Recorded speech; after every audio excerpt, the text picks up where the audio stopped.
Hello friend, तो आप सबका स्वागत है हमारे करंट टुडे चैनल में। आज डेट है 15 अगस्त। स्टार्ट करते हैं आज करंट अफेयर। हमारा फर्स्ट क्वेश्चन है, हाल ही में किसने एक्सलेटिंग इंडिया से 7 इयर्स ऑफ मोदी गवर्नमेंट पुस्तक का विमोचन किया है। 7 इयर्स ऑफ मोदी गवर्नमेंट पुस्तक का विमोचन किसके द्वारा किया गया है? ये किया गया है MK वेंकैया नायडू जी के द्वारा। किसके द्वारा? हमारे उपराष्ट्रपति MK वेंकैया नायडू जी के द्वारा। चलते हैं next question number 2। Tokyo Paralympic खेलों के लिए किस देश में अब तक का सबसे बड़ा दल भेजा है? किस देश ने टोक्यो पैरा ओलंपिक के लिए सबसे बड़ा दल भेजा है? ये भेजा है भारत के द्वारा। और ये टोक्यो पैरा ओलंपिक है, कब से स्टार्ट होगा? ये स्टार्ट होगा 24 अगस्त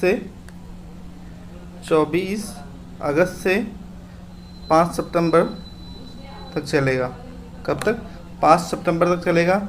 और इसके अंतर्गत कितने खिलाड़ी गए हैं? कितने खिलाड़ी गए हैं भारत से? इसके अंतर्गत 54 खिलाड़ी गए हैं, प्लेयर्स गए हैं हमारे। और इसके अंतर्गत 9 खेल खेले जाएंगे। कितने? 9 खेल खेले जाएंगे। ठीक है। ये पैरा ओलंपिक क्या होता है? इस पैरा ओलंपिक के अंतर्गत जो है, जो हैंडीक्राफ्ट होते हैं, जो विकलांग होते हैं, वो खिलाड़ी इसके अंतर्गत भाग लेते हैं। ठीक है। एक टोक्यो ओलंपिक होता है जो हाल ही में हुआ था। एक टोक्यो पैरा ओलंपिक होता है, इसके अंदर विकलांग जो खिलाड़ी होते हैं, जो हैंडीक्राफ्ट होते हैं, वो इसके अंतर्गत भाग लेते हैं। ठीक है। ये भी जापान में ही खेला जाएगा और भारत के द्वारा सबसे बड़ा दल भेजा गया है इस बार। चलते हैं नेक्स्ट क्वेश्चन नंबर 3। हाल ही में किस देश ने बैलिस्टिक मिसाइल गजनबी का सफल परीक्षण किया है? ये गजनबी का सफल परीक्षण किसके द्वारा किया गया है? ये किया गया है पाकिस्तान के द्वारा। किसके द्वारा? पाकिस्तान के द्वारा। अब Pakistan just a minute, Pakistan के द्वारा किया गया है। कौन सी मिसाइल है? गजनबी। क्वेश्चन पूछेगा इसमें तो यही पूछेगा, गजनबी मिसाइल का जो परीक्षण किया है हाल ही में, वो किसके द्वारा किया गया है? तो पाकिस्तान के द्वारा। ठीक है। अब पाकिस्तान के बारे में इतना डिस्कस करना ठीक नहीं है, इतना कोई पूछता भी नहीं है, तो क्या डिस्कस करने, कुछ है भी नहीं इसके बारे में। ठीक है। चलते हैं नेक्स्ट क्वेश्चन नंबर 4। हाल ही में IBSA पर्यटन मंत्रियों की बैठक का आयोजन किया गया है। ये किसकी अध्यक्षता में किया गया है? ये किया गया है हमारे केंद्रीय पर्यटन मंत्री IG किशन रेड्डी की अध्यक्षता में। किसकी अध्यक्षता में? ये हमारे पर्यटन मंत्री हैं। कौन है? पर्यटन मंत्री, केंद्रीय पर्यटन मंत्री हैं ये हमारे। ठीक है। इनकी अध्यक्षता में किया गया है। IBSA का गठन कब किया गया था? इसका गठन किया गया था 2003 में। कब? 2003 में। जस्ट अ मिनट, इसका गठन किया गया था 2003 में। 2003 के अंतर्गत इसका गठन किया गया था। और इसके अंदर सदस्य खिलाड़ी सदस्य देश हैं वो कौन कौन से हैं, वो मैं आपको बता देता हूँ, 1 मिनट की। IBSA, इसके अनुसार याद कर लेना। I से इंडिया, B से ब्राज़ील और S से साउथ अफ्रीका। क्या? South Africa. ये 3 देश हैं इसके अंतर्गत। त्रिपक्षीय मंच है एक, जो कि मंच प्रदान किया गया है इन तीनों देशों के द्वारा, जो कि आपस में मिलकर बात करते हैं। और हाल ही में जो इसकी मीटिंग हुई थी, वो एक वर्चुअल मीटिंग हुई थी केंद्रीय पर्यटन मंत्रियों की। ठीक है। चलते हैं नेक्स्ट क्वेश्चन नंबर 5। हाल ही में किसने कृषि मंत्रियों की 6वीं SCO बैठक का संबोधित किया है? SCO बैठक संघाई कोऑपरेशन ऑफ ऑर्गेनाइजेशन। क्या नाम है SCO का? संघाई कोऑपरेशन ऑर्गेनाइजेशन।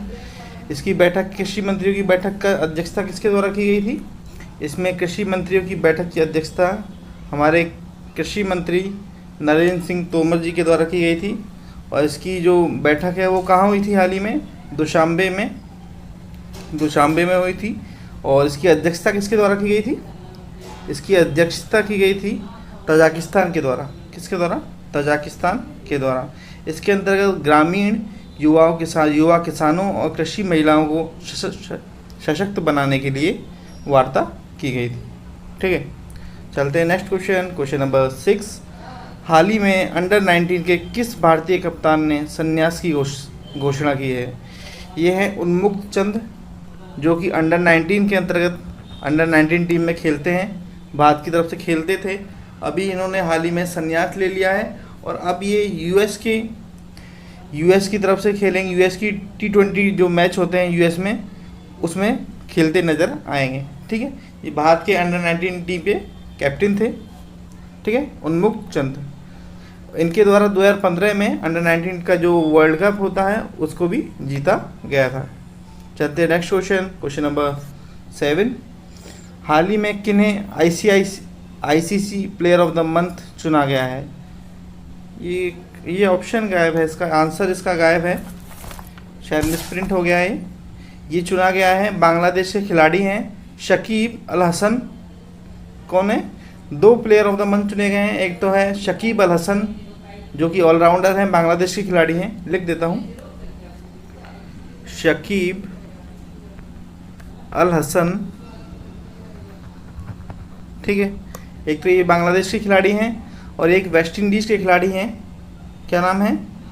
स्टेफेनिक टेलर। क्या नाम है? STAFANIC, Stefanik Taylor.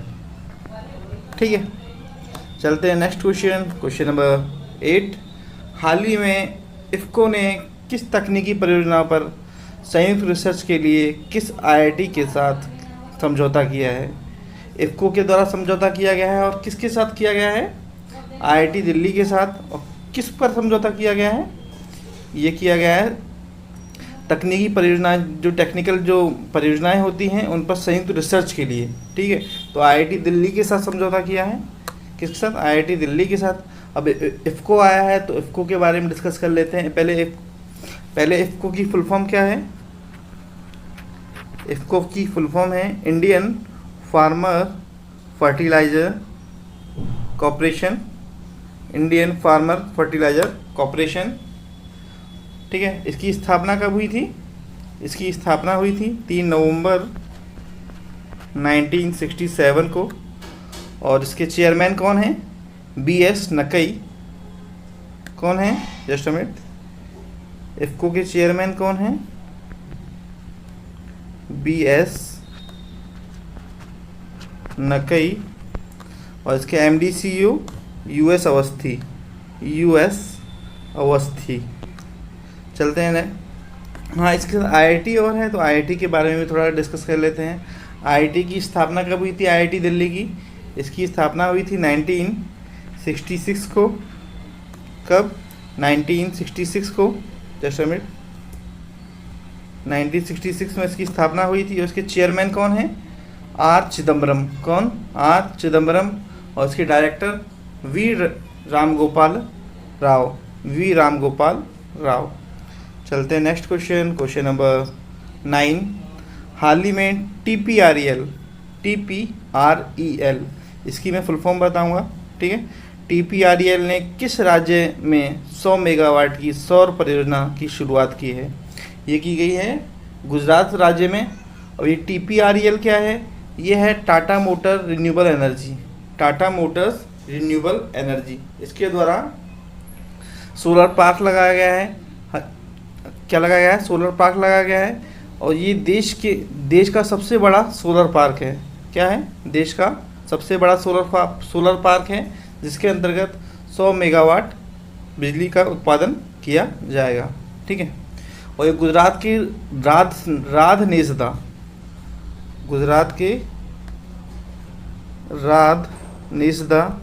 स्थान पर इसको लगाया गया है।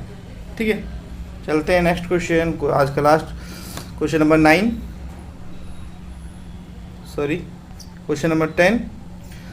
आज का लास्ट क्वेश्चन खेलो इंडिया विंटर गेम्स में भारत का कौन सा राज्य शीर्ष स्थान पर रहा? ये रहा है जम्मू कश्मीर। कौन सा? जम्मू कश्मीर। खेलो इंडिया विंटर गेम्स जो है इनकी जो है जम्मू कश्मीर में खेला गया था। ये दूसरा संस्करण था खेलो इंडिया विंटर गेम्स का। और इनकी शुरुआत जो हुई थी वो 2020 में हुई थी, खेलो इंडिया विंटर गेम्स की। और जब इनकी शुरुआत हुई थी तो इसका नाम था खेलो इंडिया यूथ गेम्स। क्या था? खेलो इंडिया यूथ गेम्स। और इसका ये दूसरा संस्करण था जो जम्मू कश्मीर में हुआ था। कहाँ हुआ था? जम्मू कश्मीर में गुलमर्ग में हुआ था, और ये 5 दिवसीय था, ठीक है। और उसमें शीर्ष स्थान पर भी जम्मू कश्मीर ही रहा था, ठीक है। इसकी स्थापना कब हुई थी? कब से खेला जाता था? 2020 में इसकी स्टार्टिंग हुई थी, और इसका दूसरा संस्करण था, ठीक है।